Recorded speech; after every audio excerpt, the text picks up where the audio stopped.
Hi welcome to SB multi contact. నేను మీ కనకరాజు. ఇప్పుడు వచ్చే 1.5 డీజిల్ ఇంజిన్లో ఎక్కువ కంప్లైంట్ వచ్చే ఇష్యూ ఏంటంటే డిపిఎఫ్ ఇష్యూ. ఆ డిపిఎఫ్ ఇష్యూతో వెహికల్ అయితే మా గ్యారేజ్కి రావడం అయితే జరిగింది. ఆ వచ్చిన ఇష్యూని ఏ రకంగా సాల్వ్ చేసామన్నది మీకు ఈ వీడియో చూపిస్తాను. ఈ వెహికల్ వచ్చేసరికి కియా సోనెట్ మా దగ్గరికి లో పికప్ అండ్ బ్లాక్ స్మోక్ ఇష్యూతో మా దగ్గర రావడం అయితే జరిగింది. మేమైతే స్కానర్ పెట్టి చెక్ చేసి చూడగా లోపల మొత్తం కార్బన్ పట్టేసి డిపిఎఫ్ అనేది బ్లాక్ అయిపోయి ఉంది.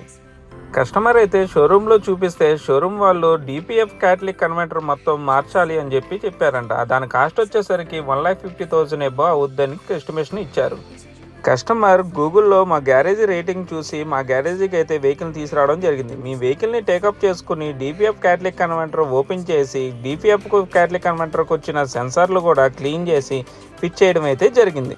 మా స్కానర్తో డిపిఎఫ్ని రీజనరేషన్ చేసి కస్టమర్కి అయితే డెలివరీ ఇవ్వడం జరిగింది.